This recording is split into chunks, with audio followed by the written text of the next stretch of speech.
Welcome to HDTV. You're now rocking with your boy. Kyrie Irving fires Roc Nation day after angry Nike rant. The first bit of Nets news on NBA draft night had nothing to do with the draft, but with Kyrie Irving firing Roc Nation as his agency. The move was first reported on ESPN and confirmed by the Post. Irving had just signed with Roc Nation in 2019 as he was preparing to bolt Boston for Brooklyn in free agency.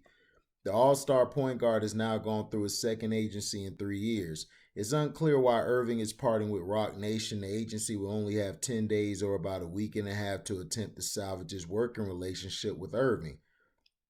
The star guard is halfway through a 4-year max contract with the Nets, although he can opt out after this upcoming season. Brooklyn general manager Sean Marks is expected to attempt to extend Irving as well as Kevin Durant and James Harden, with free agency tipping off Monday at 6 p.m. Irving also has off-court deals as well, including an $11 million contract with Nike that is one of the biggest sneaker deals in the NBA.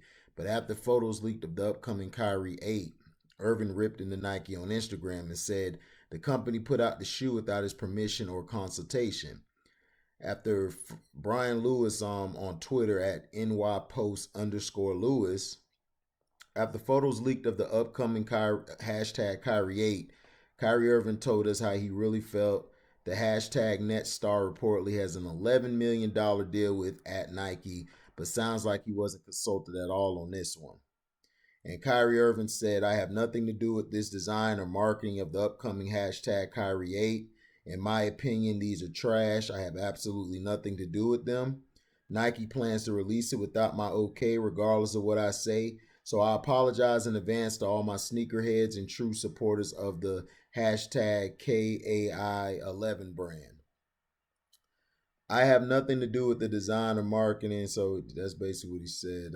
Nike plans, and he said that as well. Reading over again. So now he fires his agency, and I see why, because his agency really hasn't done nothing for him.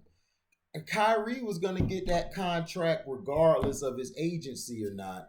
Roc Nation, they put on a good front, but from what people have said, and I don't know the people names right now, so don't be in the comment section saying, well, what people? Who are these people you're talking about? Well, Roc Nation is, to me, they're focused more on the glamour and glitz than actually the meat and potatoes. And if you don't understand what that means, is the meat and potatoes is when somebody is working and putting their hands into the business of making you better, doing the extra hours of work, busting their ass for you to get better. To me, glamour and glitz is they put on the show, they show you all these confetti, star spangles, and all of this stuff, and all of this shiny stuff, when it really it means absolutely diddly squat. And to me, I understand why he probably left them, because his image, they're still attacking him. Whatever he does, they still hating on him. So it's like, what's the point of me having you guys? And then probably the Brooklyn Nets probably don't like dealing with his agency, even though Jay-Z was once a part owner, but that's not a part owner. He was like a 1% owner, which wants shit. But doesn't matter. He basically, you don't know the agent that he probably was dealing with through the agency. They probably weren't good. So we have to give Kyrie the benefit of the doubt. You guys got to stop with this. Man, why is he always in the news? He's not in the news because he's in the news because that's what they want to promote, is that Kyrie is always a crybaby and crying about something, which he's not. In this instance, I understand. But Kyrie also, I also have to say, puts himself in some of these positions because to me, he thinks first. He thinks, and then he'll do sometimes without thinking.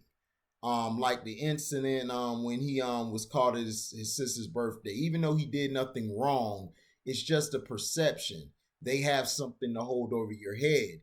and you already know that they don't like you in the league at all. The only reason you're in the league still is because you're cool with Kevin Durant, not because of your talent. They love your talent. They just don't like your individualism and how you want to fight against the machines. So that kind of hurts them. Now with the shoe, I don't know anything about shoes. LB and Christian are better privy to tell me how the shoes look, but he came out and said this about Nike, and he's not the only one. Nike has done this to a lot of their clients where they release their shoe without their knowledge, or they design the shoe and it's not been cleared by the head person. So they have done this. They did this to Kobe Bryant. They weren't even trying to give him no marketing or even trying to sell his shoes. So it is what it is. People will try to make something out of nothing, but this is the truth about Nike. Nike has always been on this. They've always treated certain athletes better than others, and that's just how they are. But see, Nike thing is they forget that they would have never been in the NBA without Michael Jordan, and to me, they treat Michael Jordan kids and his family like crap from the reports that we've heard. So I don't blame Kyrie for blasting them. But also at the same time, you know, you gotta be smart. You don't want this to jeopardize your deal because they could have a clause in your contract saying you're being detrimental to the company or whatever. But like I said, I'm riding with Kyrie on this one. I think Roc Nation really didn't do anything. Like, what has Roc Nation actually done to artists? Like, people are gonna say Rihanna and all. Rihanna was already a star. Rihanna could have did something without them. She's her own boss. So, let me know in the comment section, man. Like, what has Roc Nation done? Let me know because I'm not privy to them really doing anything. I just see they just the other labels do work and then they grab those artists or grab those athletes from that agency and just bring them over. Like they just poach people. They don't actually put in the work. So let me know in the comment section, man, on what Roc Nation has done for anybody. Thank you for listening. Like, comment, subscribe, share this. Hit the notification bell to select all to receive upcoming notifications. And if you like what you hear, you can donate to the page by Cash Apping me at the word welcome, the number 2, and then HDIITV. Thank you all for listening and thank you for your support. We're out. Deezy.